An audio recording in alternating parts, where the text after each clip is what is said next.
High, বিকশিত সুপ্ত প্রতিভা এই মহান লক্ষ্যকে সামনে রেখে গড়ে ওঠা প্রতিভা অনলাইন স্কুলে আজকের ক্লাসে যে যেখান থেকে আমাকে শুনছেন সবাইকে শুভেচ্ছা এবং সালাম। আসসালামু আলাইকুম রহমতুল্লাহ। আমি ইমন স্যার।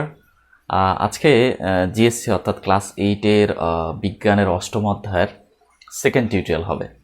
তো আমি অষ্টম অধ্যায়ের ফার্স্ট একটা ক্লাস নিয়েছি।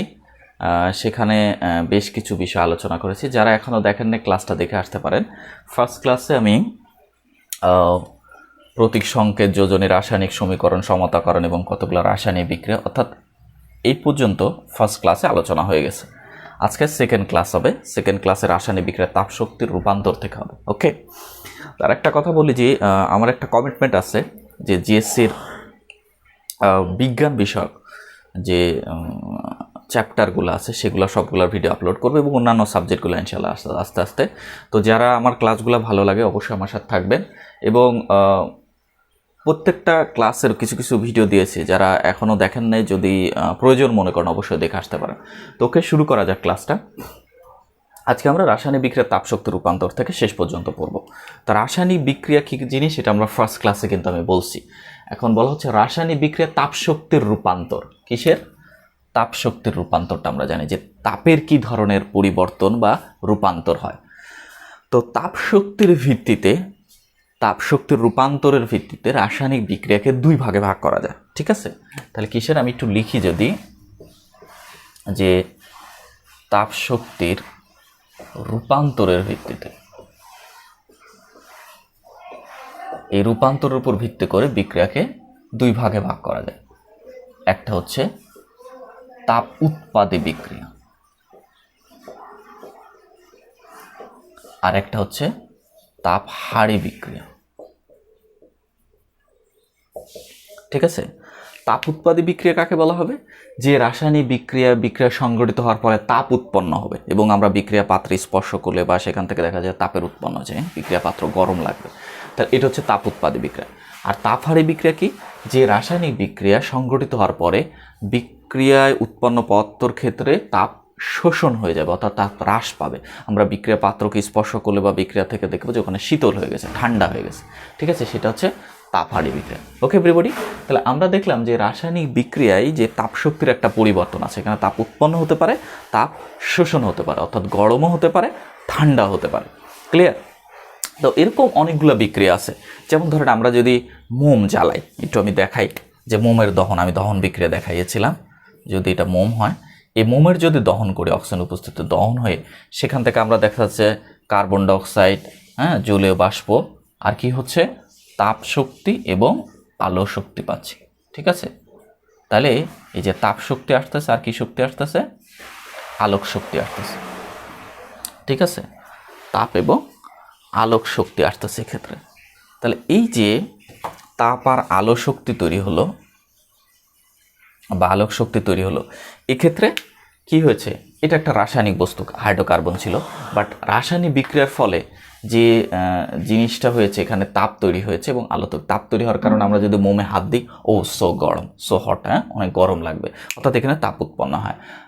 এবং আমরা এই আলোক শক্তি কীভাবে পাই? যে অন্ধকার ঘরে আমরা মোম জ্বালিয়ে দেখা যায় কি অন্ধকার দূরীভূত হয়ে যায়, আমরা বই পড়তেছি বা বিভিন্ন কর্মকাণ্ড করতে পারি। তার মানে দেখা যায় এই রাসায়নিক শক্তির মধ্যে থাকাটা, সেই রাসায়নিক শক্তিটা রূপান্তরিত হয়ে তাপ উৎপন্ন করতেছে। তার মানে এটা একটা তাপ উৎপাদী বিক্রিয়া আমরা বলতে পারি, এবং পাশাপাশি আলোক শক্তিও তৈরি হয়। ঠিক আছে, তো এরকম অনেক বিক্রিয়া আছে আমরা যেগুলা দেখবো এখানে। অর্থাৎ আমরা দেখতেছি বিভিন্ন রাসায়নিক বিক্রিয়া তাপ উৎপন্ন হয় বা তাপ শোষিত হতে পারে। তাহলে তাপ উৎপন্ন হলে তাকে তাপ উৎপাদী বিক্রিয়া, আর যে সেটা রাসায়নিক বিক্রিয়া তাপ শোষণ হয় তাকে তাপ হারি বিক্রিয়া বলা। যেমন ধরেন আমি আরেকটা বিক্রিয়া যদি বলি, একটা টেস্ট টিউব নিলাম। এই টেস্ট টিউবের মধ্যে যদি আমি সোডিয়াম বাইকার্বনেট অর্থাৎ বেকিং সোডা যদি রাখি, ঠিক আছে, বেকিং সোডা কিছু নিলাম। বেকিং সোডা বা খাবার সোডা বলা হয়, এটা একটু সংকেতটা বলে দিই। বেকিং সোডা, বা কি বলা হয়, খাবার সোডা। ঠিক আছে, এটা যদি আমি রাখি সোডিয়াম বাইকার্বনেট, ঠিক আছে, এটা এমসিকিউতে অনেক আসে। তাহলে বেকিং সোডা বা খাবার সোডা এটা যদি রাখি এবং এখানে কিছু লেবুর রস যদি ড্রপার দিয়ে যুক্ত করা হয়, হ্যাঁ, কয়েক ফোঁটা যদি লেবুর রস দিই, দেখা যায় বেকিং সোডা আর লেবুর রসের বিক্রিয়ার ফলে কি তৈরি হবে? সোডিয়াম সাইট্রেট, লবণ তৈরি হবে। কার্বন ডাইঅক্সাইডের গ্যাসের এখানে বুদবুদ দেখা যাবে, দেখা যায় বুদবুদ উঠতেছে, হ্যাঁ। এবং এই বিক্রিয়ার পাত্রকে যদি আমরা স্পর্শ করি তাহলে কী হয়ে যাবে? বিক্রিয়ার পাত্র স্পর্শ করলে সো কুল, অর্থাৎ ঠান্ডা লাগবে। তার মানে এক্ষেত্রে কি হবে? তাপের শোষণ হবে, অর্থাৎ এটা একটা তাপ হারি বিক্রিয়া হবে। ক্লিয়ার?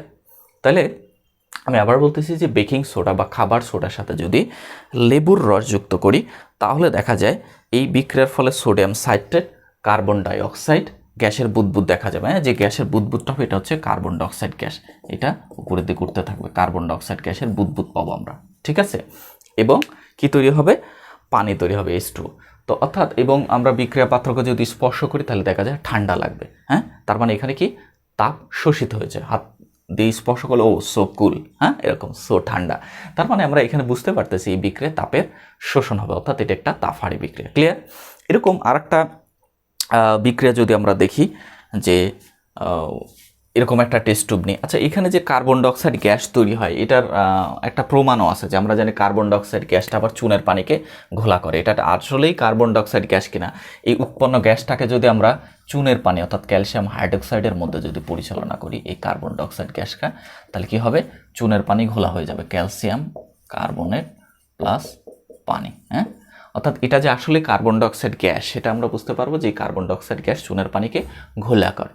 ঠিক আছে, এই যে চুনের পানির মধ্যে চালনা করলে চুনের পানির সাথে বিক্রিয়া করে কি করবে?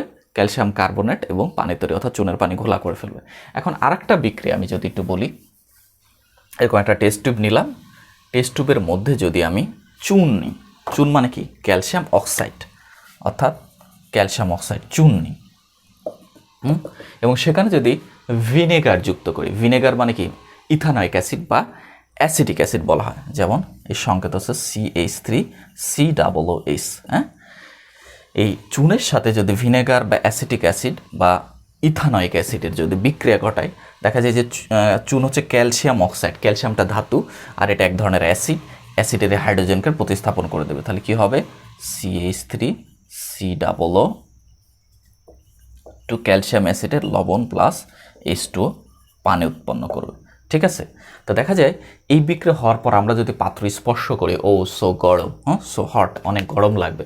তার মানে এই বিক্রিয়ার ফলে তাপ উৎপন্ন হবে, অর্থাৎ এটা একটা কি বিক্রিয়া হবে?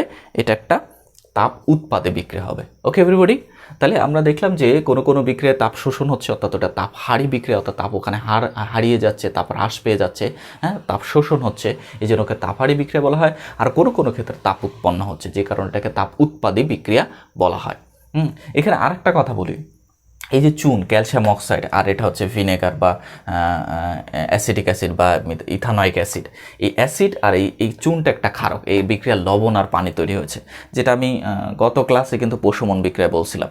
আর এই যে আপনাদের লবণ আর হচ্ছে পানি বা অম্ল অ্যান্ড ক্ষারক, এটা নিয়ে আমি 10ম অধ্যায়ে বিস্তারিত আলোচনা করবো। আপনাদের একটা অধ্যায় আছে, সেটা দিলে সেখান থেকে বুঝতে পারবেন আরও ভালো। তারপর একটু বলে দিই যে ক্ষারক কী জিনিস। ক্ষারক হচ্ছে ধাতুর অক্সাইড আর হাইড্রোক্সাইডে ক্ষারক। যেমন ক্যালসিয়াম, আম শব্দ থাকলে আমরা জানি ধাতু হয়, ক্যালসিয়াম অক্সাইড, এই যে অক্সিজেন আছে। তারপর একটা ধরেন ক্যালসিয়াম হাইড্রোক্সাইড, এটাও কিন্তু ক্ষারক এক ধরনের। ঠিক আছে, অক্সাইড অ্যান্ড ওএস হাইড্রোক্সাইড এটা থাকলে তাকে কি বলা হবে? ক্ষারক বলা হবে। তাহলে দেখা যাচ্ছে ধাতুর অক্সাইড কি করলো? এই যে অ্যাসিডের সাথে বিক্রিয়া হলো। অ্যাসিডের সংজ্ঞা কি? অ্যাসিড হচ্ছে যে সকল যৌগে এক বা একাধিক প্রতিস্থাপনে হাইড্রোজেন পরমাণু থাকবে, জলীয় দ্রবণে H+ আয়ন দেবে, তার অম্ল। এরকম আরও অনেক অম্ল আছে, যেমন এটা হচ্ছে অ্যাসিটিক অ্যাসিড, অ্যাসিটিক অম্ল এটা। তো এই যে ক্ষারক অম্লের সাথে বিক্রিয়া করলে নিরপেক্ষ পদার্থ তৈরি করবে, সেটা হচ্ছে ক্যালসিয়াম অ্যাসিটেট একটা লবণ, ক্যালসিয়াম অ্যাসিটের লবণ আর পানি তৈরি করছে। তাহলে দেখা যাচ্ছে এক্ষেত্রে লবণ আর পানি তৈরি হয়েছে, তার মানে নিরপেক্ষ দুইটা পদার্থ তৈরি হয়েছে, তার মানে এটা একটা প্রশমন বিক্রিয়া। আর যদি আমরা তাপের কথা বলি তাহলে এই বিক্রিয়া তাপ উৎপন্ন হয়েছে, তার মানে এটা একটা তাপ উৎপাদী বিক্রিয়া। ওকে এভরিবডি, আশা করি সবাই বুঝতে পেরেছেন। তো এই যে এই প্রশমন বিক্রিয়াকে আমি গত ক্লাসে বলছি, কিন্তু এটাকে নিউট্রালাইজেশন রিঅ্যাকশন বা নিরপেক্ষ বিক্রিয়া বলা হয়। এই হচ্ছে কথা। আমরা আরেকটু যদি আসি, যদি একটা টেস্ট টিউবে আমরা যদি চুন নিই, ধরেন এই টেস্ট টিউবটাই, এখানে যদি আমরা চুন নিই, চুন মানে কি? ক্যালসিয়াম অক্সাইড, এবং এখানে যদি পানি যুক্ত করি, ঠিক আছে, তখন দিয়েছিলাম অ্যাসিড, এবার চুনের সাথে দিলাম পানি। তাহলে চুনে যদি আমরা পানি যুক্ত করি, চুনের সাথে পানির বিক্রিয়ার ফলে দেখা যায় চুন টকবক টকবক করে ফুটতে থাকবে। হ্যাঁ, এত বেশি তাপ উৎপন্ন হবে যে চুন টকবক টকবক করে ফুটতে থাকবে। ফলে কি তৈরি হয়, যে ক্যালসিয়াম হাইড্রোক্সাইড, ক্যালসিয়ামের যোজনী 2, হাইড্রোক্সিলের যোজনী 1, ক্যালসিয়াম হাইড্রোক্সাইড। হ্যাঁ, এটাকে স্লাইক লাইম বা কুইক লাইমও বলা হয়। তাইলে চুনের সাথে পানি যুক্ত করলেও দেখা যায় চুন টকবক টকবক করে ফুটতে থাকে, এত তাপ তৈরি হয়। ছোটোকালে যখন গ্রাম বাংলায় গ্রামে থাকতাম তখন দেখতাম যে এই যে পুকুরে যে মাছ চাষ করে, মাছ চাষ করার সময় আপনারা হয়তো অনেকে জানেন, কি শিখায় পড়ছেন, এই মাছ চাষ করার সময় চুন দিতে হয়। এই চুনটা বড় মাটির পাত্রে যখন এটাকে পানিতে ভিজানো, তখন এত বেশি তাপ তৈরি অনেক সময় মাটির পাত্রটাই ফেটে যায় আর টকবক টকবক একটা শব্দ হয়। তার মানে ওখানে কিন্তু কি হয়, তাপ তৈরি হয়। তার মানে চুনের সাথে পানির বিক্রিয়া, যে ক্যালসিয়াম হাইড্রোক্সাইড যেটাকে স্ল্যাক লাইম বা কুইক লাইম বলা হয়, সেই ক্ষেত্রে কিন্তু তাপ উৎপন্ন হয়। যদি আমরা পাত্র স্পর্শ করি বা এমনিও দেখা যায়, বোঝাই যায় অনেক তাপ তৈরি হবে, সো গরম হয়ে যাবে। হ্যাঁ, তার মানে এটাও একটা তাপ উৎপাদী বিক্রিয়া। ঠিক আছে, তাইলে আমরা তাপ উৎপাদী বিক্রিয়া, এখানে একটা কথা আছে, এই যে ক্যালসিয়াম হাইড্রোক্সাইডকে বলা হচ্ছে স্ল্যাক লাইম, স্ল্যাক লাইম বা কি বলে আর একটা নাম হচ্ছে কুইক লাইম। ঠিক আছে, এটাকে স্ল্যাক লাইম বা কুইক লাইমও বলা হয়, একই কথা, স্ল্যাক লাইমও যা, কুইক লাইমও তা। তো এমসিকিউতে কিন্তু সৃজনশীলের কতে কিন্তু আসে অনেক সময় যে স্ল্যাক লাইম কি বা কুইক লাইম বলতে, কুইক লাইম কাকে বলে। বলবেন যে ক্যালসিয়াম অর্থাৎ চুনের সাথে পানির বিক্রিয়ার ফলে উৎপন্ন ক্যালসিয়াম হাইড্রোক্সাইডকে স্ল্যাক লাইম বা কুইক লাইম বলা হয়। ওকে, আশা করি সবাই বুঝতে পেরেছি। এটা কিন্তু সৃজনশীলের কথা আসে যে স্ল্যাক ল্যাম্প বা কুইক ল্যাম্প কাকে বলে। আমি আবার বলতেছি যে ক্যালসিয়াম অক্সাইড অর্থাৎ চুনের সাথে পানির বিক্রিয়ার ফলে উৎপন্ন ক্যালসিয়াম হাইড্রোক্সাইডকে স্ল্যাক লাইম বা কুইক লাইম বলা হয়। আশা করি সবাই বুঝতে পেরেছেন।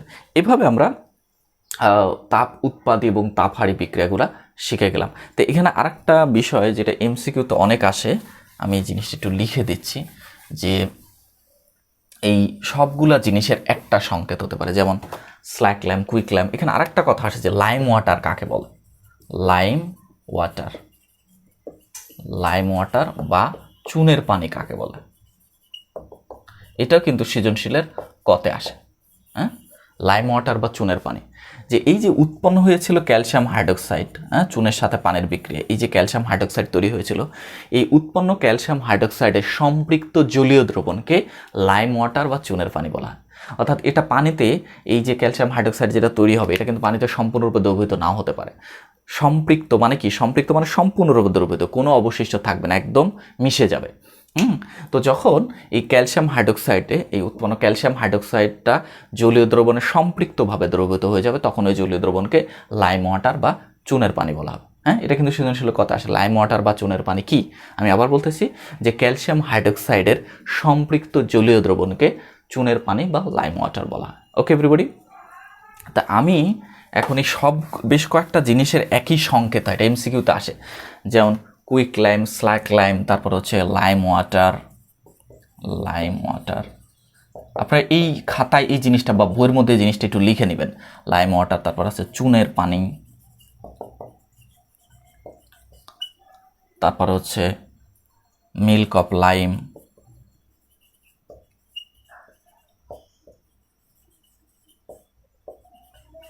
মিল্ক অফ লাইম, তারপরে আছে হচ্ছে কুলি চুন। ঠিক আছে, শুষ্ক calcium hydroxide, slaked lime, quick lime, lime water, চুনের পানি, মিল্ক অফ লাইম, কুলি চুন, এই সবগুলোর সংকেত কিন্তু ক্যালসিয়াম হাইড্রোক্সাইড। এটি একটু লিখে রাখেন, এটা কিন্তু এমসিকিউতে আসে। হ্যাঁ, এই সবগুলো, এই যে 5-6টা আমি জিনিস লিখলাম, এই 6টারই কিন্তু সংকেত একটাই। হ্যাঁ, অনেক মজার না, সবগুলা সংকেত, এটা কিন্তু এমসিকিউতে আসে। তাহলে কি বললাম যে slaked lime, quick lime, lime water, চুনের পানি, তারপর হচ্ছে মিল্ক অফ লাইম, তারপরে কুলিচুন, শুষ্ক ক্যালসিয়াম হাইড্রোক্সাইডকে কুলিচুন বলা, শুষ্ক, এটা দশম মধ্যে এটা নিয়ে আলোচনা করব। তাহলে এই সবগুলো সংকেত কিন্তু ক্যালসিয়াম হাইড্রোক্সাইড। ওকে, আশা করি সবাই বুঝতে পেরেছেন। ঠিক আছে, তাহলে এখন আমরা তাহলে রাসায়নিক বিক্রিয়ার তাপশক্তি রূপান্তরটা বুঝে গেলাম। এখন আমরা শিখব যে শুষ্ক কোষ কী জিনিস, শুষ্ক কোষ নিয়ে আলোচনা করি। ওকে, আমরা এখন শুষ্ক কোষ নিয়ে আলোচনা করব। শুষ্ক কোষ যেটাকে ইংলিশে বলা হচ্ছে ড্রাই সেল। তো আমরা একটু কিছু কথা বলি, তারপর আমি সংজ্ঞাটা লিখে দেবো এবং বিস্তারিত আলোচনা করব। তো শুষ্ক কোষ, শুষ্ক মানে কি, শুকনা, অর্থাৎ এই কোষের নাম এই জন্য শুকনা দেওয়া হয়েছে কারণ এখানকার বিভিন্ন যে রাসায়নিক উপাদানগুলি এটা শুকনা আকারে ব্যবহার করা হবে। শুকনার বিপরীত হচ্ছে ভেজা কোষ, মানে আমরা বলতে পারি যদি বিপরীত শব্দ শুকনো ভেজা। এই আমরা এর পরের যে টপিক আছে তড়িৎ বিশ্লেষণ, ওইখানে দেখবো আমরা ভেজা কোষ মানে তরল উপাদান এখানে ব্যবহার করা হবে, তরল লিকুইড রূপ উপাদানটা ব্যবহার করা হবে।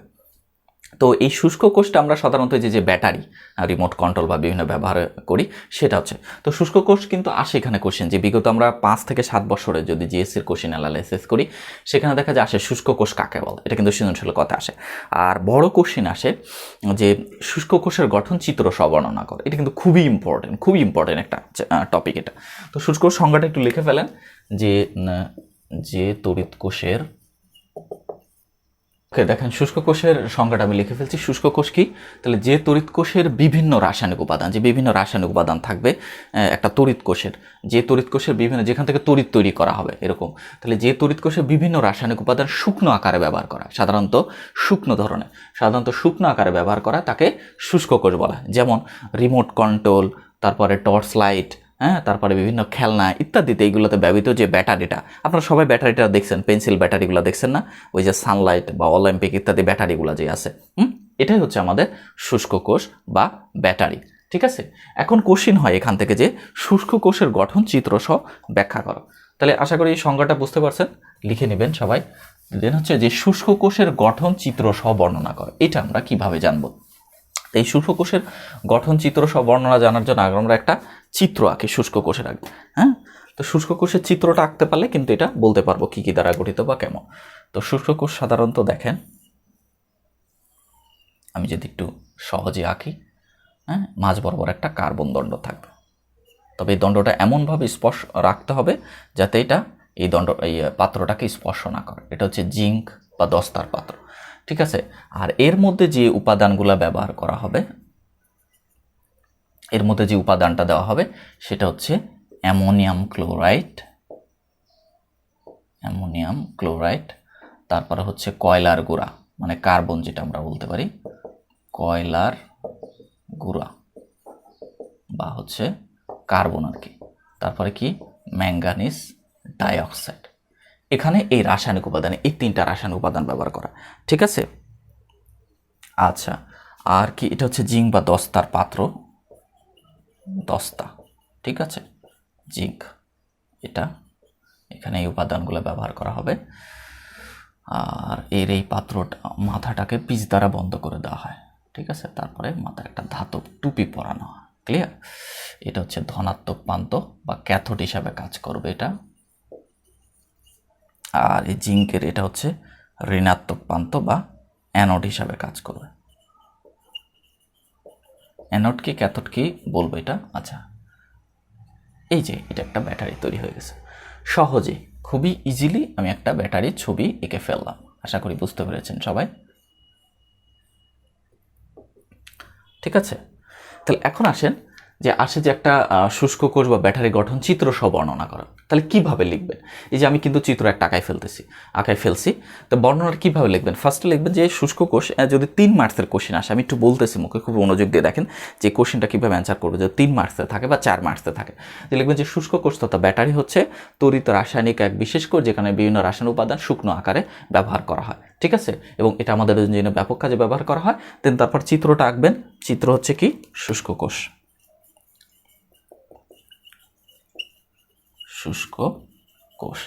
দেন হচ্ছে বর্ণনা গঠন, যে এই শুষ্ক কোষ তৈরির জন্য কয়েকটা প্রয়োজনীয় উপাদান কি কি লাগবে। একটা জিঙ্ক বা দস্তার পাত্র লাগবে, চোঙাকৃতির, তারপরে কার্বন দণ্ড লাগবে, ধাতব একটা টুপি লাগবে, সেটা পিতলের সাধারণত হয়ে থাকে।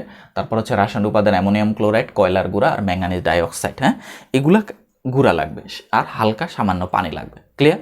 এখন বর্ণনা কিভাবে তৈরি করব? যে ফার্স্টে একটা জিঙ্ক বা দস্তার একটা ফাঁপা পরিষ্কার চোঙ নিতে হবে। ক্লিয়ার? আর এই অ্যামোনিয়াম ক্লোরাইড, কয়লার গুঁড়া এবং ম্যাঙ্গানিজ ডাইঅক্সাইড এটার একদম পাউডার তৈরি করা, একদম ডাস্ট, এটাকে একদম পাউডার তৈরি করা হবে। এই যে আমাদের মায়েরা হয় না যে বাসায় রুটি তৈরি করে ময়দা আটা দিয়ে, এর মধ্যে হালকা পানি দিয়ে একটা পিণ্ড তৈরি করে যেটাকে পেস্ট বা লেই বা কাই বলা হয়, ঠিক অ্যাজ দিস, এরকম এগুলাকে হালকা পানি মিশে এরকম লেই তৈরি করা হবে। ঠিক আছে, বা এটার কি তৈরি করা হবে? পেস্ট তৈরি করা হবে। দেন হচ্ছে এই অ্যামোনিয়াম ক্লোরাইড কয়লারগুলো ম্যাঙ্গানাইজ ডাইঅক্সাইডের তৈরি হওয়া পেস্টগুলো দ্বারা এই দস্তার চোঙটা ভর্তি করতে হবে এবং এর মাঝ বরাবর কার্বন দণ্ড এমনভাবে প্রবেশ করানো হবে যাতে কার্বন দণ্ড এই দস্তার পাত্রটাকে স্পর্শ না করে। স্পর্শ করলে একটা সমস্যা হবে, বাস্ট হয়ে যাবে। নেগেটিভ পজিটিভ আমরা জানি যে একটা বিস্ফোরণ ঘটে। তো এই জন্য যাতে এই কার্বন দণ্ডটা জিঙ্কের পাত্রটাকে স্পর্শ না করে সেদিকে খেয়াল রাখতে হবে। তারপরে এই যে চোঙের উপরের প্রান্ত যেটা ফাঁকা ছিল, যে প্রান্ত দিয়ে আমরা এই রাসায়নিক উপাদানগুলো ভর্তি করেছি, সেই উপরের প্রান্তটা পিচ দিয়ে বন্ধ করে দেওয়া হবে। আচ্ছা, তারপরে এই কার্বন দণ্ডের মাথায় একটা ধাতব টুপি, সাধারণত এটা পিতলের হয়ে থাকে, যাই হোক একটা ধাতব টুপি পরায় দেওয়া হয়। ঠিক আছে। আচ্ছা, তারপরে এই যে জিঙ্ক বা দস্তার পাত্রটা এই যে কেমন যেন দেখা যায়, এটা নগ্ন কেমন যেন দেখা যায়, তো এই জন্য এর বাইরে একটা পলিথিনের শক্ত কাভারিং দিয়ে দেওয়া হয়। বিভিন্ন কোম্পানি বিভিন্ন দেয়, আপনারা একটু বাসায় দেখেন যে আপনাদের রিমোট কন্ট্রোলের সাথেও যে পেন্সিলের যে ব্যাটারিটা আছে, পেন্সিলের যে ব্যাটারিটা আছে একটু দেখবেন। তো এখানে দেখা যায় পলিথিনের একটা শক্ত আবরণ দেওয়া হয়। যেমন সানলাইট কোম্পানি সানলাইট ওদের নামে দেয়, অলিম্পিক কোম্পানি ওদের নামে দেয় অলিম্পিক ব্যাটারি লিমিটেড ওই নামে দেয়, এরকম একটা শক্ত পলিথিনের কাভার দেওয়া হয়। আচ্ছা, এইভাবে একটা ব্যাটারি বা শুষ্ক কোষ তৈরি হয়ে যায়। এখানে একটা কথা যে এই শুষ্ক কোষের ধনাত্মক প্রান্ত, এই কার্বন দণ্ডটার যে মাথায় টুপি পরানো থাকে, এটাই ধনাত্মক প্রান্ত বা ক্যাথোড হিসেবে কাজ করে। আর জিঙ্ক বা দস্তার যে পাতটা আছে এই ধনাত্মক প্রান্তের অপোজিট দিকে, সেটা হচ্ছে মাইনাস বা অ্যানোড হিসাবে, অর্থাৎ ঋণাত্মক প্রান্ত হিসাবে কাজ করে। ক্লিয়ার? এটা কিন্তু আমরা একটু বুঝতে হবে। এখন দেখেন এই গঠন বর্ণনা শেষ। লাস্টে অবশেষে আপনি একদম শেষে মন্তব্য একটু লিখতে পারেন যে আমাদের দৈনন্দিন জীবনে ব্যাটারির ব্যবহার রয়েছে, যেটা বিদ্যুৎ উৎপাদনের ক্ষেত্রে বেশ সহায়তা করে। এখন আসেন যে শুষ্ক কোষ বা ব্যাটারি কিভাবে কাজ করে, এটার কার্যপ্রণালী কীভাবে। আমি যদি এরকম একটা ব্যাটারিতে তড়িৎ তার দ্বারা সংযুক্ত করি, তড়িৎ পরিবাহী তার দ্বারা, ধরেন আমি এখানে একটা ব্যাটারিতে তড়িৎ পরিবাহী তার দ্বারা সংযুক্ত করে এখানে একটা বাল্ব লাগাই দিলাম। ঠিক আছে, একটা বাল্ব লাগাই দিলাম, তাহলে এখানে কি ঘটনা ঘটবে? তাহলে এর মধ্যে দিয়ে বিদ্যুৎ যাওয়া শুরু করবে, বিদ্যুৎ আসতে থাকবে। তাহলে বিদ্যুৎ আসলে কি হবে? এই বাল্বটা জ্বলে উঠবে। ঠিক আছে, বাল্বটা জ্বলে উঠবে। তার মানে এখানে থাকা রাসায়নিক শক্তিগুলা থেকে বিদ্যুৎ তৈরি হয়েছে। এই বিদ্যুৎ শক্তিটা এসে বাল্বে এসে কী শক্তিতে রূপান্তরিত হয়েছে? আলোক শক্তিতে। কিছুটা তাপও তৈরি হতে পারে। তাহলে এখানে রাসায়নিক শক্তি আমরা বলতে পারি আলোক শক্তিতে রূপান্তরিত হয়েছে। এইভাবে আমরা এই শুষ্ক কোষ তথা ব্যাটারির মাধ্যমে আমরা বাল্ব জ্বালাইতে পারি, ফ্যান চালাইতে পারি, বিভিন্ন কাজে আমরা এটা ব্যবহার করতে পারি। এই হচ্ছে আপনার শুষ্ক কোষের গঠন, চিত্রসহ বর্ণনা হয়ে গেল এবং এর কার্যপ্রণালী আমি বলে ফেললাম। আশা করি সবাই বুঝতে পেরেছে। এখন আমরা চলে আসবো তড়িৎ বিশ্লেষণ। তড়িৎ বিশ্লেষণ নিয়ে একটু বিস্তারিত আলোচনা করবো। এটা কিন্তু অনেক ইম্পর্টেন্ট একটা টপিক, তড়িৎ বিশ্লেষণ বা ইলেকট্রোলাইসিস। ওকে, আমরা এখন তড়িৎ বিশ্লেষণ বা ইলেকট্রোলাইসিস নিয়ে আলোচনা করব। তো তড়িৎ বিশ্লেষণ আসলে এই জিনিসটা অনেক অনেক মজার একটা চ্যাপ্টার টপিক এটা, এবং এটা অনেক ইম্পর্টেন্ট। আমরা যদি বিগত 5 থেকে 7 বছরের জিএসসির কোশ্চেন দেখি বা বিভিন্ন স্কুলের পরীক্ষা, ভালো ভালো স্কুলের পরীক্ষাগুলোতে দেখা যায় এটা অনেক আসে, যে তড়িৎ বিশ্লেষণ কাকে বলে, সৃজনশীলে কত আসে। তারপর আসে এখান থেকে এমসিকিউ হয়, অ্যানোড ক্যাথোডের পার্থক্য আসে। তারপরে আসে তড়িৎ বিশ্লেষণ চিত্রসহ ব্যাখ্যা করো, এটা কিন্তু অনেক আসে। তো তড়িৎ বিশ্লেষণ এই জিনিসটা আসলে ইলেকট্রোলাইসিস। এই যে ইলেকট্রোলাইসিস হচ্ছে কি, ইলেকট্রনের প্রবাহতে লাইসিস করা হয়, সংশ্লেষণ করা হয়, ভাঙা হয়, এরকম। তো ইলেকট্রনের প্রবাহ কি? তড়িৎ, কিন্তু বিদ্যুৎ। ইলেকট্রনের প্রবাহকেই বলা হয় ইলেকট্রিসিটি বা বিদ্যুৎ। তো অর্থাৎ বিদ্যুতের প্রবাহ করে তড়িৎ বিশ্লেষ্য পদার্থকে যখন রাসায়নিক পরিবর্তন সংঘটিত হয়, বিশ্লিষ্ট হয়, সেটা হচ্ছে তড়িৎ বিশ্লেষণ। তো এই তড়িৎ বিশ্লেষণ জন্য তড়িৎ বিশ্লেষ্য পদার্থ কি সেটা আমাদের আগে জানতে হবে। এটা একটু আমি লিখে নিই, তারপর ওটা সংজ্ঞাটা দিচ্ছি, যে তড়িৎ বিশ্লেষ্য পদার্থ। ঠিক আছে, কাকে বলে এটা আমি মুখে বলতেছি, অনেক সময় আসে কিন্তু এটা সৃজনশীলের কথায়, আমি মুখে বলে দিচ্ছি, না চ্যাপ্টারটা ভিডিওটা অনেক বড় হয়ে যাবে। দেখো, তড়িৎ বিশ্লেষ্য পদার্থ কি, যে সকল পদার্থ বিগলিত বা দ্রবীভূত অবস্থায়, দ্রবীভূত মানে গুলানো অবস্থা, বিগলিত বা দ্রবীভূত অবস্থায় তড়িৎ পরিবহন করে এবং রাসায়নিক বিক্রিয়া সংঘটিত হয়, তাদেরকে তড়িৎ বিশ্লেষ্য পদার্থ বলা হয়। যেমন সকল লবণ, সকল লবণই মোটামুটি তড়িৎ বিশ্লেষ্য পদার্থ। যেমন ধরেন আছে সোডিয়াম ক্লোরাইড বলতে পারেন, ম্যাগনেসিয়াম ক্লোরাইড বলতে পারেন, কপার সালফেট বলতে পারেন, ইত্যাদি। এগুলো সবই CuSO4 কপার সালফেট, এগুলো সবই হচ্ছে তড়িৎ বিশ্লেষ্য পদার্থ। আমি আবার বলতেছি, তড়িৎ বিশ্লেষ্য কি, যে সকল পদার্থ বিগলিত বা দ্রবিত অবস্থায় তড়িৎ পরিবহন করে এবং রাসায়নিক বিক্রিয়া সংঘটিত তাদেরকে তড়িৎ বিশ্লেষ্য পদার্থ বলে। ঠিক আছে, ঠিক এর উল্টা হচ্ছে তড়িৎ অবিশ্লেষ্য পদার্থ। তড়িৎ অবিশ্লেষ্য পদার্থ, তাহলে এটা কারা, এটা সংজ্ঞায় বা কি দাঁড়াবে? ঠিক এটার উল্টা কথা বললে এটা সংজ্ঞা হয়ে যাবে, যে সকল পদার্থ দ্রবীভূত বা বিগলিত অবস্থায় তড়িৎ পরিবহন করে না, ফলে কোনো রাসায়নিক বিক্রিয়া সংঘটিত হয় না, তাদেরকে তড়িৎ অবিশ্লেষ্য পদার্থ বলে। যেমন হচ্ছে চিনি, সুগার, চিনি, তারপরে গ্লুকোজ, এগুলো হচ্ছে তড়িৎ অবিশ্লেষ্য পদার্থ। এই দুটো উদাহরণ আপনাদের বইও আছে, এটা কিন্তু এমসিকিউতে অনেক আসে। চিনি, গ্লুকোজ হচ্ছে তড়িৎ অবিশ্লেষ্য পদার্থ। এরা কি করবে না, এরা কোনো বিদ্যুৎ প্রবাহ করবে না, বিক্রিয়াও দিবে না। এখন আসেন তড়িৎ বিশ্লেষ্য পদার্থ, তড়িৎ অবিশ্লেষ্য পদার্থ জেনে গেলাম। তাহলে এখন তড়িৎ বিশ্লেষণ কাকে বলে, এটার আমি সংজ্ঞা লিখে দিচ্ছি। ওকে, আমি তড়িৎ বিশ্লেষণের সংজ্ঞা লিখে ফেলছি। দেখি যে বলতেছি যে প্রক্রিয়া, এটা একটা প্রক্রিয়া বা পদ্ধতি, যে প্রক্রিয়া বিগলিত বা দ্রবীভূত তড়িৎ বিশ্লেষের মধ্যে, তড়িৎ বিশ্লেষ্য কি সেটা বললাম, তড়িৎ বিশ্লেষণের মধ্যে বিদ্যুৎ বা তড়িৎ চালনা করে এর রাসায়নিক পরিবর্তন তথা রাসায়নিক বিক্রিয়া সংঘটিত হয়, রাসায়নিক পরিবর্তন তথা রাসায়নিক বিশ্লেষণ সংঘটিত করা হয়, তাকেই তড়িৎ বিশ্লেষণ বা ইলেকট্রোলাইসিস বলে। আশা করি সবাই বুঝতে পেরেছেন, এটা হচ্ছে তড়িৎ বিশ্লেষণ সংজ্ঞা। এখন আসে তাহলে তড়িৎ বিশ্লেষণ কোষ কাকে বলে। আমরা একটু আগে যেমন শিখছি যে শুষ্ক কোষ, ঠিক আর একটা কোষ হচ্ছে তড়িৎ বিশ্লেষণ কোষ। এখন তড়িৎ বিশ্লেষণ কোষ কি বলা হচ্ছে, যে পাত্রে তড়িৎ বিশ্লেষণ ঘটানো হয় সেই পাত্রটাকেই বলা হয় তড়িৎ বিশ্লেষণ কোষ। হ্যাঁ, আমি একটু লিখি যদি, যে তড়িৎ বিশ্লেষণ কোষ বা তড়িৎ বিশ্লেষ্য কোষও বলা অনেক সময়, যে পাত্রে তড়িৎ, আমি যদি এখানে তড়িৎ বিশ্লেষণ ঘটাই, ধরেন আমি পানি নিলাম, ঠিক আছে, এখানে যদি আমি তড়িৎ বিশ্লেষণ ঘটাই তাহলে এটাই হবে তড়িৎ বিশ্লেষণ কোষ বা তড়িৎ বিশ্লেষ্য কোষ। তাহলে যে পাত্রে তড়িৎ বিশ্লেষণ করা, তো এই তড়িৎ বিশ্লেষণ ক্ষেত্রে দুইটা হচ্ছে ধাতব পরিবাহী দণ্ড, বিদ্যুৎ পরিবাহী ধাতব দণ্ড, বিদ্যুৎ পরিবাহী ধাতব দণ্ডের ভিতরে প্রবেশ করানো হবে। এই দণ্ডদ্বয়কে বলা হয়, বিদ্যুৎ পরিবাহী ধাতব দণ্ড প্রবেশ করানো হয়, এই দণ্ডদ্বয়কে বলা হবে তড়িৎদ্বার। ঠিক আছে, তাহলে আমরা এখন জানি তড়িৎদ্বার কাকে বলে,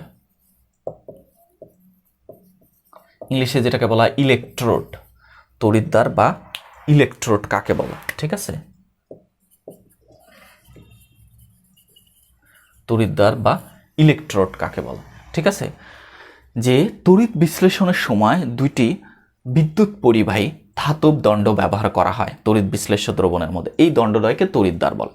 এই তড়িৎদ্বার আবার দুই ধরনের, দেখেন, একটা তড়িৎদ্বার বাইরের তড়িৎ উৎসের, আমি যদি একটু ছোট করে দিই,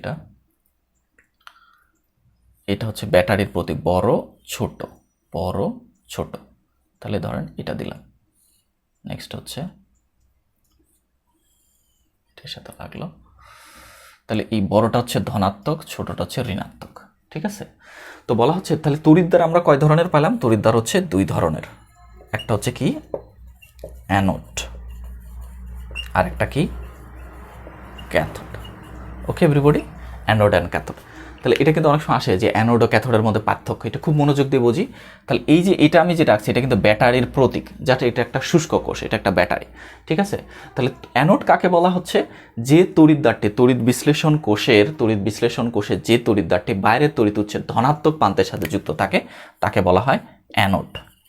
এটাই হচ্ছে আপনার অ্যানোড, এই যে ধনাত্মক প্রান্তের সাথে যুক্ত আছে। আর ক্যাথোড কি, যে তড়িৎদ্বারটি বাইরের তড়িৎ উৎস, যে বাহিরের তড়িৎ উৎস অর্থাৎ এই শুষ্ক কোষের সাথে ঋণাত্মক প্রান্তের সাথে যুক্ত থাকে তাকে বলা হয় ক্যাথোড। ঠিক আছে, আমি যে কথাগুলো বলতেছি এখান থেকে কিন্তু অ্যানোড ক্যাথোডের পার্থক্য তৈরি হয়ে যাবে। দেখেন, তাহলে অ্যানোড কি, যে তড়িৎ বিশ্লেষণ কোষের, অ্যানোড এই আর ক্যাথোড, তড়িৎ বিশ্লেষণ কোষ আর শুষ্ক কোষে কিন্তু একটু আলাদা আছে, আমি এটা একটু দেখাই দেবো একটু পরেই। তাহলে দেখেন, তাহলে তড়িৎ দ্বার যদি অ্যানোড আর ক্যাথোডের পার্থক্য আসে বা কাকে বলে, এটা কিন্তু অনেক সময় সৃজনশীলের কথা আসে। তাহলে অ্যানোড কি, যে তড়িৎ বিশ্লেষণ কোষের যে তড়িৎদ্বারটি বাহিরের তড়িৎ উৎসের ধনাত্মক প্রান্তের সাথে যুক্ত থাকে তাকে অ্যানোড বলে। আবার ক্যাথোড কি, যে তড়িৎ বিশ্লেষণ কোষের যে তড়িৎদ্বারটি ধাতব বিদ্যুৎ পরিবাহী ধাতব দণ্ড বা তড়িৎদ্বার, তাহলে তড়িৎ বিশ্লেষণ কোষে যে তড়িৎদ্বারটি বাহিরের তড়িৎ উৎসের এই যে ঋণাত্মক প্রান্তের সাথে যুক্ত থাকে তাকে কি বলা হবে, ক্যাথোড বলা হবে। ঋণাত্মক প্রান্তের সাথে যেটা যুক্ত থাকে সেটাকে কি বলা হবে? ক্যাথোড বলা হবে। ঠিক আছে, এই হচ্ছে। আর এখানে একটা কথা একটু মনে রাখি যে অ্যানোডে জারণ ঘটে, এটা একটু স্টার চিহ্ন দিয়ে সবাই একটু লিখে নেবেন, সবাই স্টার হয়ে যান, যে অ্যানোডে জারণ ঘটে, অ্যানোডে জারণ ঘটে। এখন প্রশ্ন হচ্ছে স্যার জারণ কি জিনিস আবার, তাই না? আচ্ছা, জারণটা হচ্ছে, এটা আসলে উচ্চতর লেভেল একটু কথা, তারপর একটু বলি। জারণ মানে আমরা এইখানকার ক্ষেত্রে যেটি বলতে, জারণ মানে সারণ। এক কথা মনে রাখবা, জারণ মানে সারণ। কি সারণ? ইলেকট্রন সারণ। অর্থাৎ ইলেকট্রন ত্যাগ করাকে, মাইনাস অফ ইলেকট্রন, ইলেকট্রনের আধান হচ্ছে ঋণাত্মক, এই জন্য আমি মাইনাস দিছি, আধান হচ্ছে ঋণাত্মক, হ্যাঁ, বা যেটাকে অ্যানায়ন বলা হচ্ছে। তাহলে ইলেকট্রন ত্যাগ করাকেই বলা হয় জারণ। হ্যাঁ, জারণ মানে সারণ, মনে রাখবেন এইভাবে, জারণ মানে সারণ। কি সারণ? ইলেকট্রন সারণ। তো ইলেকট্রনের ত্যাগ করাকেই বলা হয় জারণ। তাহলে অ্যানোডে জারণ ঘটে, জারণ মানে অ্যানোড কি করবে? ইলেকট্রন অলওয়েজ ত্যাগ করবে। আচ্ছা, আরেকটা স্টার চিহ্ন দিয়ে লিখি যে ক্যাথোডে বিজারণ ঘটে, বিজারণ ঘটে, অর্থাৎ জারণের উল্টাটা। তো বিজারণ মানে কি? বিজারণ জারণের উল্টাটা, তার মানে ইলেকট্রন রিসিভ করা প্লাস ইলেকট্রন গ্রহণ করাটা হচ্ছে বিজারণ, জারণের উল্টাটা। দেখেন আমি আবার বলতে, এখান থেকেও কিন্তু পার্থক্য তৈরি করতে পারেন, যে বলবেন যে অ্যানোডে জারণ ঘটে, ক্যাথোডে বিজারণ ঘটে। অ্যানোড ইলেকট্রন ত্যাগ করে, ক্যাথোড ইলেকট্রন গ্রহণ করে।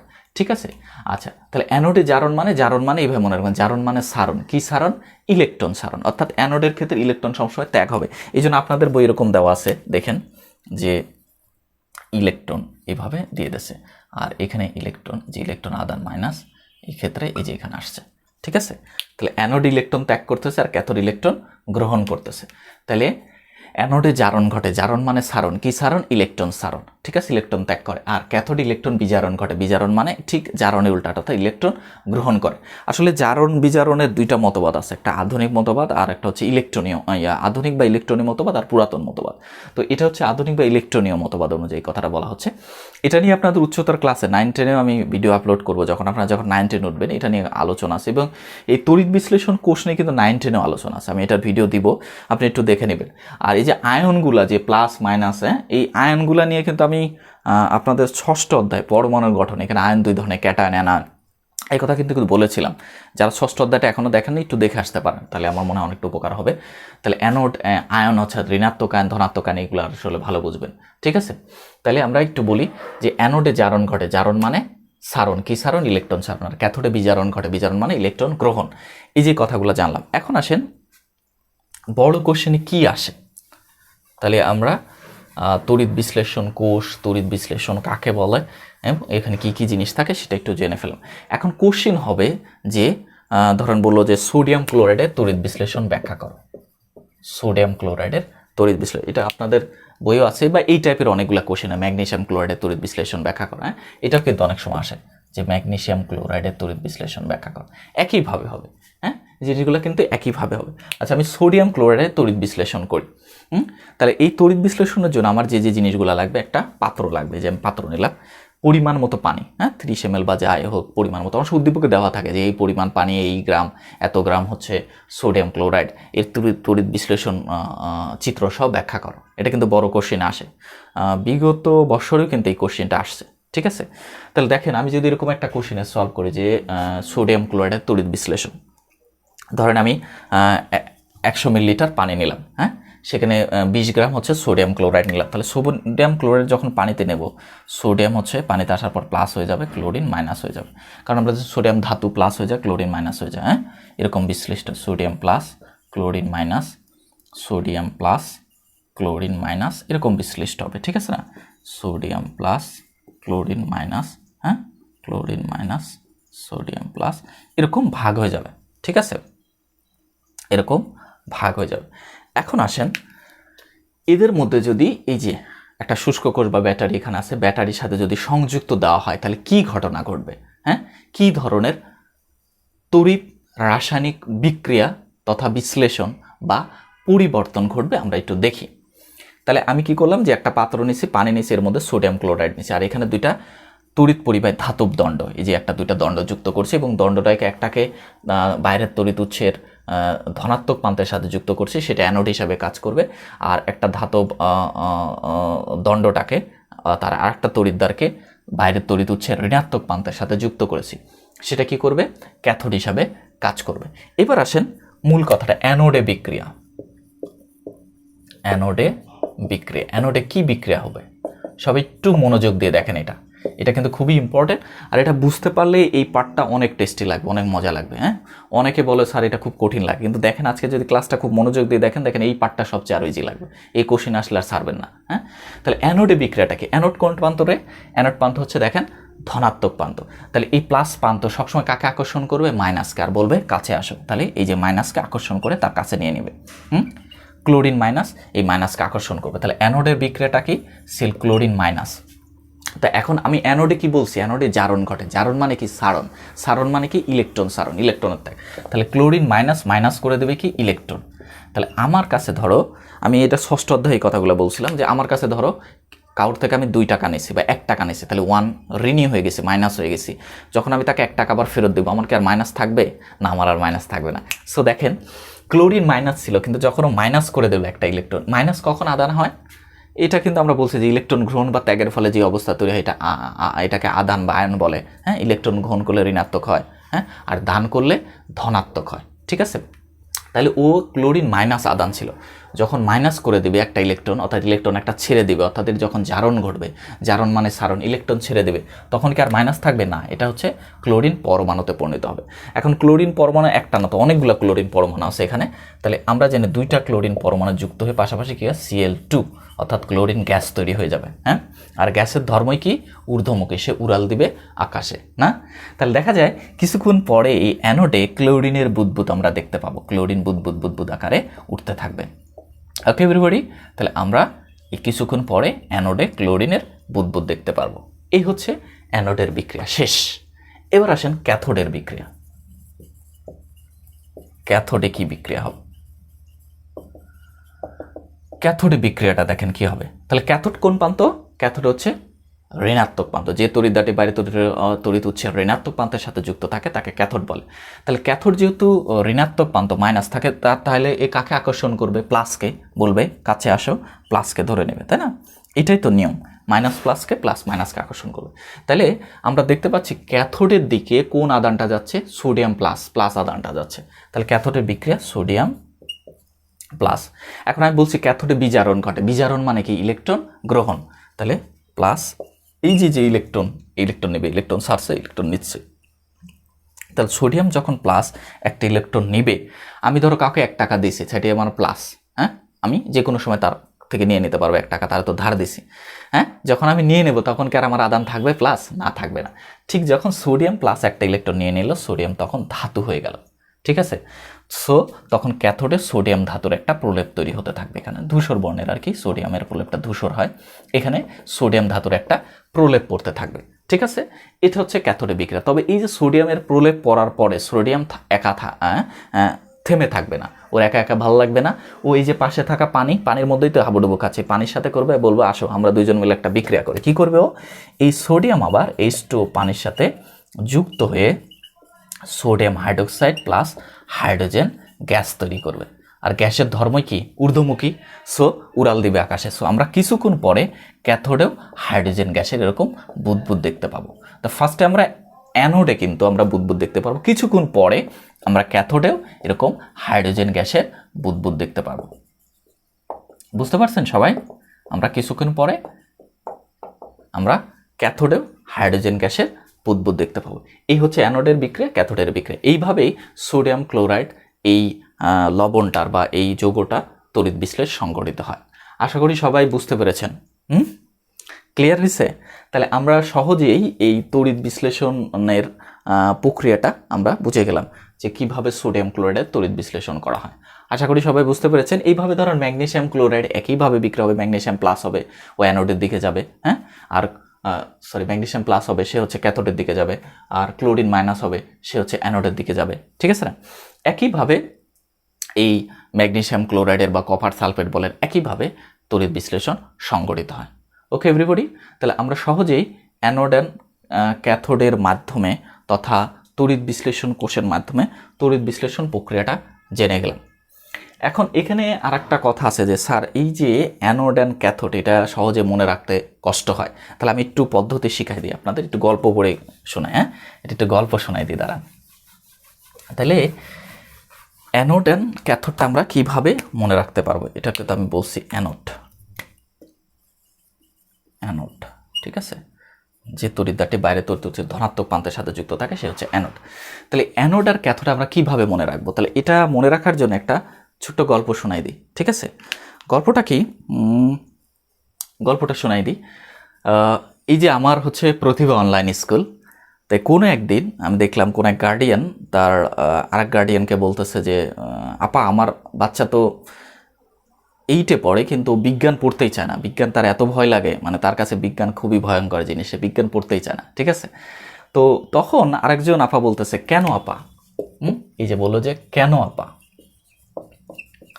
বললো যে কেন আপা, নো টেনশন ডু ফুর্তি, আপনার প্রতিভা অনলাইন স্কুলে ইমন স্যারের কিছু বিজ্ঞান ক্লাস দেখান আপনার বাচ্চাকে, এখন তো করোনার মধ্যে বাসায় বন্দি, একটু ইউটিউবে যেয়ে প্রতিভা অনলাইন স্কুল চ্যানেলটাকে সার্চ দিয়ে এখানে সাবস্ক্রাইব করে এখানে ক্লাসটা দেখতে থাকেন বা দেখান আপনার বাচ্চাকে, আশা করি অনেক ভালো লাগবে এবং নিঃসন্দেহে আপনার বাচ্চার জন্য এই ক্লাসটা অনেক এনজয়েবল হবে, অনেক ভালো কিছু শিখতে পারবে। তো যাই হোক, আমি এই কেন আপা শব্দটা থেকে নিয়ে আসি। হ্যাঁ, তো এই কেন আপা শব্দটা থেকে দেখেন যে কেন আপা, কেন হচ্ছে কতে ক্যাথোড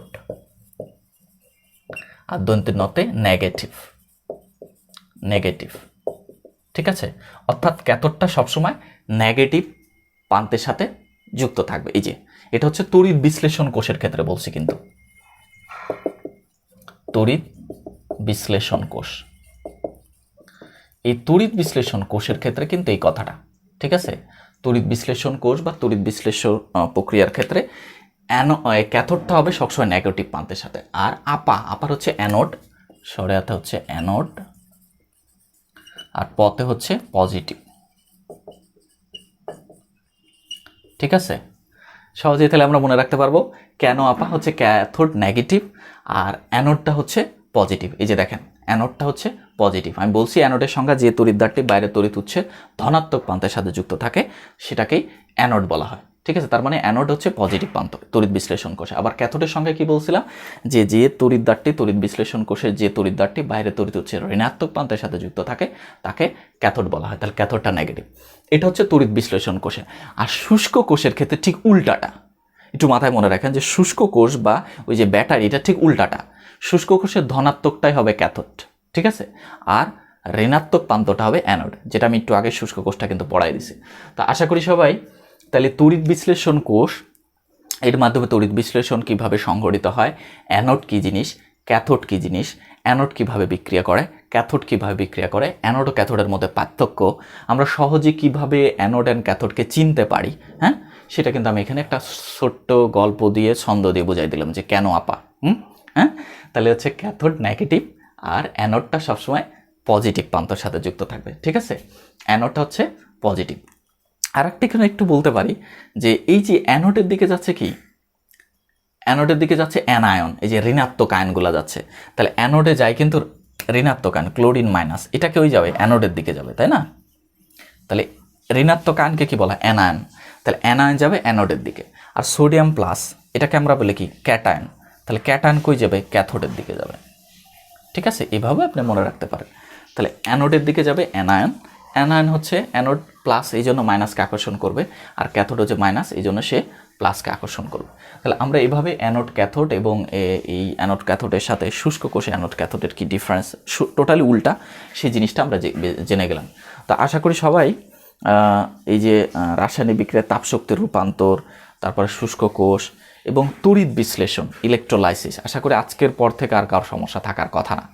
আচ্ছা, এই চ্যাপ্টারে আজ কিছু এমসিকিউ আছে, কিছু এমসিকিউ একটু লিখে দিই। ওকে ডিয়ার স্টুডেন্ট, এখন আমি কিছু এমসিকিউ এই চ্যাপ্টারের, হ্যাঁ, কিছু এমসিকিউ জাস্ট আমি নমুনা দিচ্ছি এমসিকিউ আসলে এই চ্যাপ্টার বেশ কিছু আছে, আপনারা পুরো চ্যাপ্টারটাকে একটু থ্রোলি পড়বেন, আমার ক্লাসটাকে দেখবেন, থ্রোলি পড়বেন। এই যে 2টা ক্লাস আমি দিচ্ছি এই চ্যাপ্টারের, ক্লাসটা খুব সুন্দর করে দেখবেন, বইটা একটু রিডিং দিবেন, দেখবেন আশা করি সব কিছু সমস্যা সমাধান হয়ে যাবে। এবং একবার না বুঝলে ভিডিওটা বারবার দেখবেন, তাহলে ইনশাআল্লাহ আমার দৃঢ় বিশ্বাস আপনাদের জন্য অনেক উপকার হবে।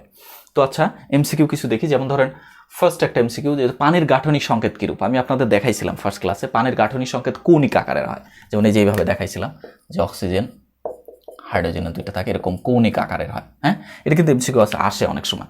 আবার অ্যামোনিয়ার গাঠনিক সংকেতটা হয় ত্রিকোণ আকৃতির, পিরামিড আকৃতির। মিথেন হচ্ছে চতুস্থলক, এরকমগুলো আসে। তারপর PO4 এর যোজনী কত? ফসফেট একটা কার্যকরী বা যৌগমূলক একটা, এর যোজন হচ্ছে 3। আমরা জানি ফসফেটের ক্ষেত্রে 3- এরকম থাকে, তাহলে ফসফেটের যোজনী হচ্ছে 3। ঠিক আছে। তো সালফারের বর্ণ কিরূপ? সালফার হচ্ছে হালকা হলুদ বর্ণের। হ্যাঁ, এটা আয়রনের সাথে বিক্রিয়া করে আয়রন সালফাইড, ধূসর বর্ণের আয়রন সালফাইড তৈরি করে। তারপর সালফার ডাইঅক্সাইড গ্যাসের গন্ধ কিরূপ? এটা হচ্ছে আমরা জানি সালফার দহন বিক্রিয়ার ফলে সালফার ডাইঅক্সাইড গ্যাস তৈরি করে, এটার গন্ধ হচ্ছে ঝাঁঝালো। এমসিকিউতে আসে কিন্তু। তারপর আছে 6 নম্বর, যে কোন গ্যাস চুনের পানিকে ঘোলা করে? আমরা জানি কার্বন ডাইঅক্সাইড গ্যাস। এটা কিন্তু আজকেও আমি দেখাইছি যে কার্বন ডাইঅক্সাইড গ্যাস চুনের পানির সাথে বিক্রিয়া করে ক্যালসিয়াম কার্বনেট আর পানি তৈরি করে, অর্থাৎ চুনের পানিকে ঘোলা করবে। ঠিক আছে না? আচ্ছা, তারপর ভিনেগারের সংকেতকে? মিথেন ইথানোয়িক অ্যাসিড বা অ্যাসিটিক অ্যাসিড বা ভিনেগারের সংকেত হচ্ছে এটা CH3COOS। এটা কিন্তু অ্যাসিটিক অ্যাসিড, ইথানোয়িক অ্যাসিড, হ্যাঁ, আবার ভিনেগার, হ্যাঁ, যেটা আমাদের আচার সংরক্ষণ, খাবার টাবার সংরক্ষণের ক্ষেত্রে ব্যবহার করা হয়, কারণ এটা অ্যাসিডিক। ঠিক আছে, কিছুটা জৈব অ্যাসিড। আর একটা বিষয় এখানে অংশ আসে বেকিং সোডা বা খাবার সোডা সংকেত, এটা আমি কিন্তু আজকে লিখে দিছি। তার তড়িৎ অবিশ্লেষ্য পদার্থ চিনি গ্লুকোজ ইত্যাদি হয়, আপনাদের বই দুইটাই আছে, চিনি গ্লুকোজ। আচ্ছা, শুষ্ক কোষের রাসায়নিক উপাদান কী কী? আমরা জানি অ্যামোনিয়াম ক্লোরাইড থাকে, অ্যামোনিয়াম NH4Cl, অ্যামোনিয়াম ক্লোরাইড, কয়লার গোড়া, আর হচ্ছে ম্যাঙ্গানিজ ডাইঅক্সাইড। এগুলো হচ্ছে শুষ্ক কোষের রাসায়নিক উপাদানের 3টা। আসে যে নিম্নের কোনটি শুষ্ক কোষের রাসায়নিক উপাদান? এইভাবে কিন্তু থাকে, অ্যামোনিয়াম ক্লোরাইড, কয়লার গুঁড়া, আর হচ্ছে ম্যাঙ্গানিজ ডাইঅক্সাইড। হ্যাঁ, এই টাইপের অনেক সময় আসে অ্যানোড ক্যাথোড থেকে কিছু কোশ্চিন হয়, যে শুষ্ক কোষের কোনটা অ্যানোড, কোনটা ক্যাথোড, কোন প্রান্ত। তারপর তড়িৎ বিশ্লেষণ কোষের বা ইলেকট্রোলাইসিস, এই তড়িৎ বিশ্লেষণ কোনটা অ্যানোড, কোনটা ক্যাথোড। হ্যাঁ, এটা কিন্তু হয়। তো আশা করি সবাই এই চ্যাপ্টারটা সম্পর্কে একটা ভালো ধারণা হয়ে গেছে। আজকে আর কথা বাড়াবো না।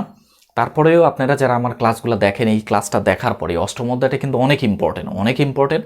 এই যে কিছুদিন পরে আপনারা যারা 9-10-এ চলে যাবেন, সেটা সায়েন্স হোক, আর্টস হোক, আর কমার্স হোক, বা যে সেকশনেই যান, এখানে তো বিজ্ঞান আছে, আর এই চ্যাপ্টারটা আছে, এই চ্যাপ্টারে আলোচনা আছে। হ্যাঁ, এবং আমি এটারও ভিডিও 9-10-এও ইনশাল্লাহ দিব, সবাই দেখতে পাবেন পরবর্তীতে। তো আপনাদের যদি আরও কোনো জিজ্ঞাসা থাকে, কোনো আরও ডিমান্ড থাকে, তাহলে আমাকে যেখানে এই ভিডিওটা আপলোড হবে নিচে লিখবেন, ইনশাল্লাহ আমি সেই অনুযায়ী আবার ভিডিও তৈরি করার চেষ্টা করব।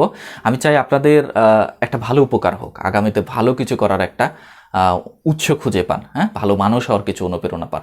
এই মহান উদ্দেশ্য নিয়েই কিন্তু আমার এই প্রতিভা অনলাইন স্কুলটা খোলা, যাতে আপনারা বা যারা আচ্ছা আমাদের এই সোনার বাংলাদেশ গড়ার জন্য আগামীতে যারা উজ্জ্বল ভবিষ্যৎ আপনারা, তাদের জন্য ভালো কিছু যাতে দিতে পারি, এই জন্য কিন্তু আমার এই ক্ষুদ্র প্রয়াস। তা আশা করি যাদের আমার ক্লাসটা ভালো লাগে তারা আমার সাথে থাকবেন, এবং এই সঠিক শিক্ষা অর্জনের, শিক্ষার আলো সবার মাঝে ছড়িয়ে দেওয়া প্রত্যেকের নৈতিক দায়িত্ব। সেই জায়গা থেকে আমার চ্যানেলটা আপনাদের বন্ধুবান্ধবী বা আত্মীয় স্বজন যারা বিভিন্ন ক্লাসে পড়ালেখা করে তাদের মধ্যে একটু ছড়াই দেবেন, তাহলে আমার কষ্টটা সার্থক হয়। তো পরিশেষে সকলের সুস্বাস্থ্য দীর্ঘায়ু কামনা করে আজকের ক্লাসের এখানেই সমাপ্তি টানছি। আল্লাহ হাফেজ, দেখা হবে আবার নতুন কোনো ভিডিও নিয়ে।